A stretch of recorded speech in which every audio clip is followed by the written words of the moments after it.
Salah satu peristiwa besar yang dirasakan oleh hampir seluruh negara di dunia ini adalah wabah virus corona. Pemerintah Indonesia yang awalnya berbangga diri dan meyakini bahwa COVID-19 tidak akan masuk ke Indonesia. Nyatanya kini pemerintah harus berjibaku menekan angka penyebaran virus yang kian hari kian bertambah pesat. Hampir semua sektor penting lumpuh. Ekonomi, keagamaan, pariwisata, hingga pendidikan dipaksa menyesuaikan keadaan. Salah satunya sektor hiburan. Berbagai kegiatan penyelenggara hiburan dilarang pelaksanaannya.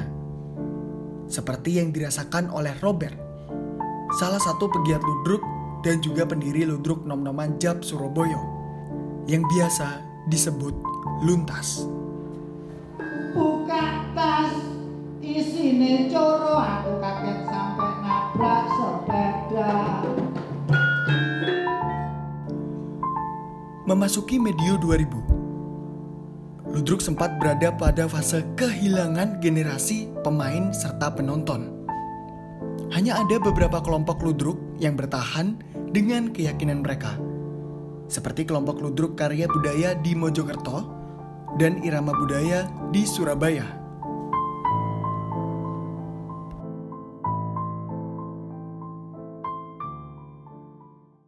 Tapi kalau ludruknya sendiri di Surabaya, apakah fasenya ini sedang berkembang, maju atau bahkan sedang runtuh, turun Kalau gini? sekarang ini ya lumayan sudah mulai berkembang. Tapi sebelumnya ya kita sempat kehilangan generasi penonton dan generasi pemain. Sejak tahun 90-an itu kita sudah banyak kehilangan itu. Dan itu sampai akhirnya ke tahun 2000-an malah nggak ada yang nonton. Dari segi penonton itu, Cak Robert? Iya, dari segi penonton itu sangat minim sekali penontonnya itu.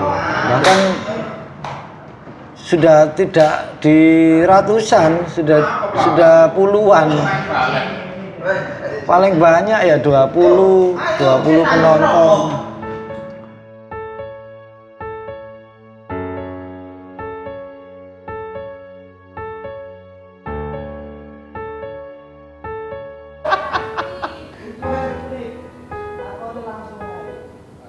Iki lho, kenal no. Preman. Jeneng gak apa? Iya, preman kelas kakap. Kenal no. Kenal no. Preman Kelas kakap. loro SD.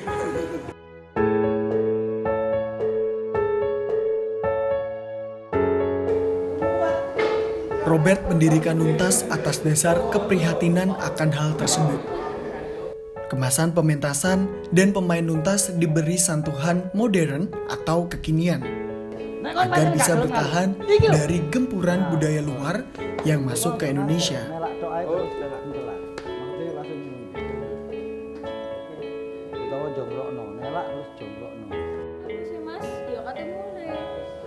Gak usah mulai, ini kinai. Kancane aku.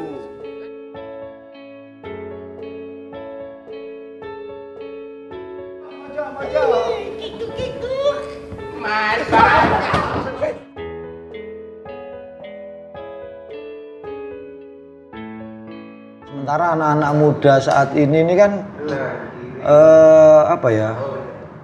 terkontaminasi dengan kesenian-kesenian yang lain. Ya. Dengan TikTok, dengan YouTube, dengan Seni yang baru malah. Iya.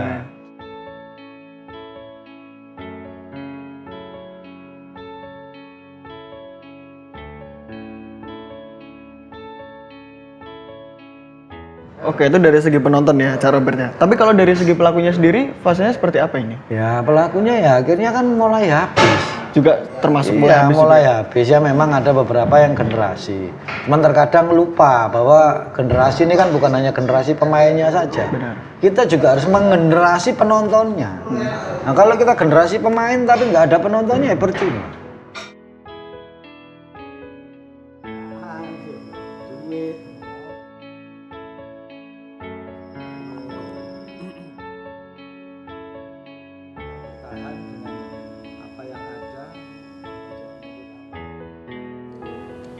Ngerti Sundari? Ngerti?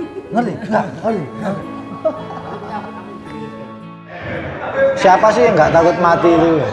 Semuanya pasti takut mati. Wah, bisa jadi. Semuanya pasti takut mati. Kita itu sudah berdiam di rumah sudah hampir 4 bulan ya. Tanpa berkreasi, tanpa berpentas.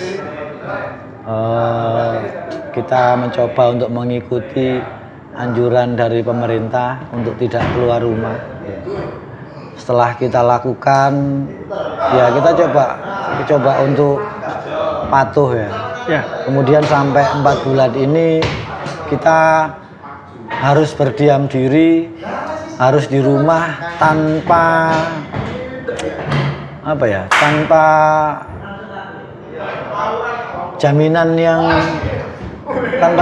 dari pemerintah tentang kehidupan kita. Jaminan yang tepat gitu ya. Iya. Nggak ada jaminan sampai sekarang ini untuk menopang kehidupan keluarga kita selama 4 bulan. Kita disuruh diam di rumah, sementara keluarga kita juga butuh makan.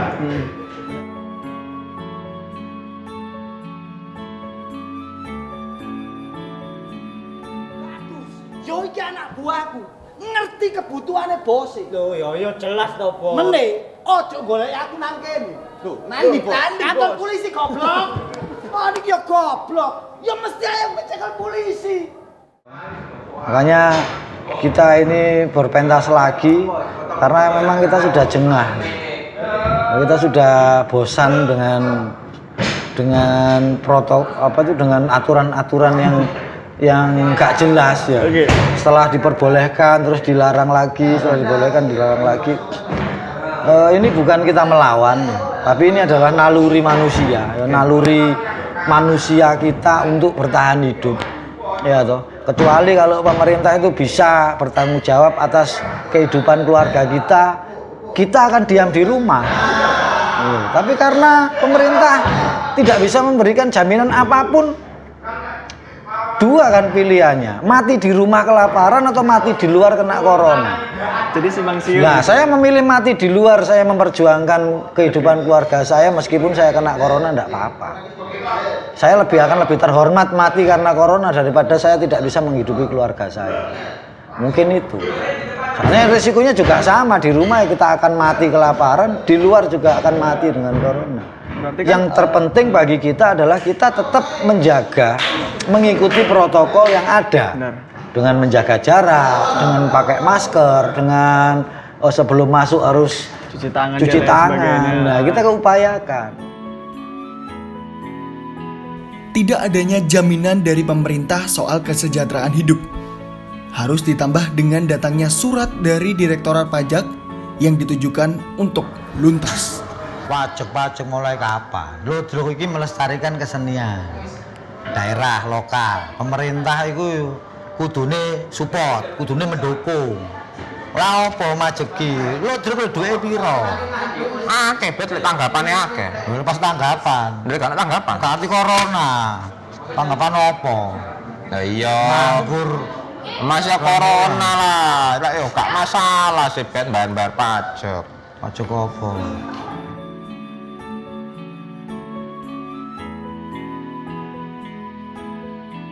Pandemi seperti ini kan saya sudah jadi menyebut bahwa banyak pentas-pentas seni budaya yang menampilkan daring. Nah, sebenarnya dari situ sendiri menurutnya pendapat pribadinya Cak Robert, ini sebenarnya fenomena yang seperti ini itu berarti seperti prosesi suntik mati nggak sih, Cak Robert? Ya pastilah.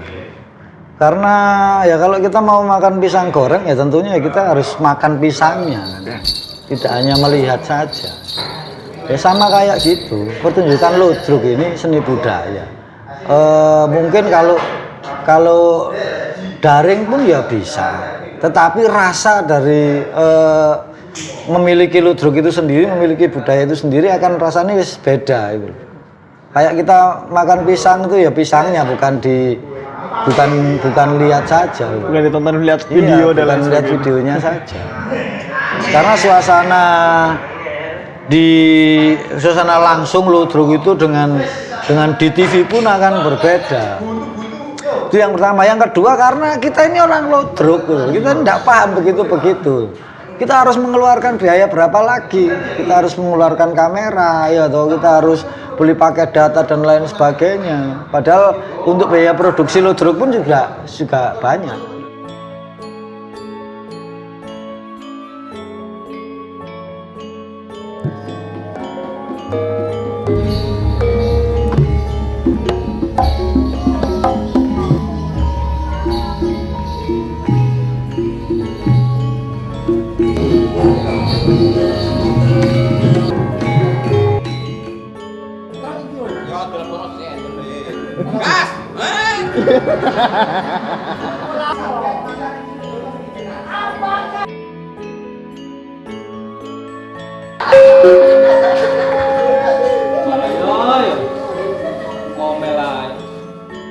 Ya mungkin ini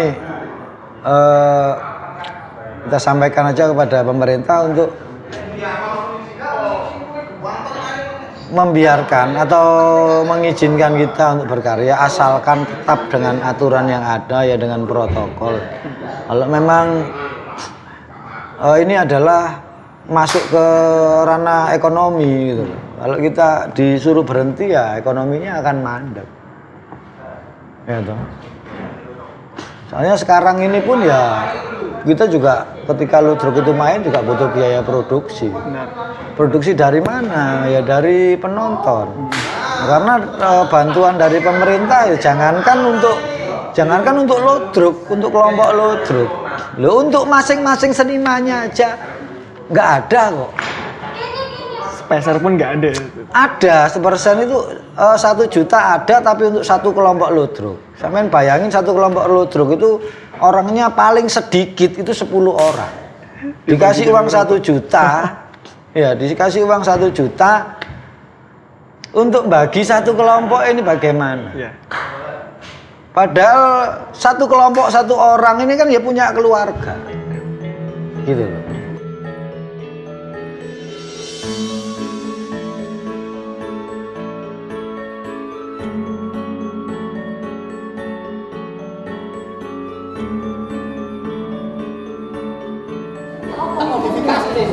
Kalau memang dia tidak mau membayar dan memang satenya tidak ditusuk, ayo awak kira kita tusuk bersama. Anak ini, ya, yang kemarin ditemukan. Wayangnya serius-serius, itu mau apa? Gak bilangnya apa? Aku gak serang, belajar blok goblok.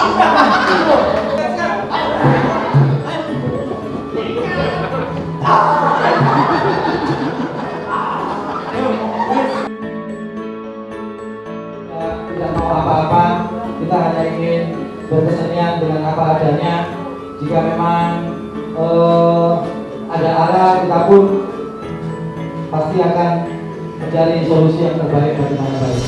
Terima kasih.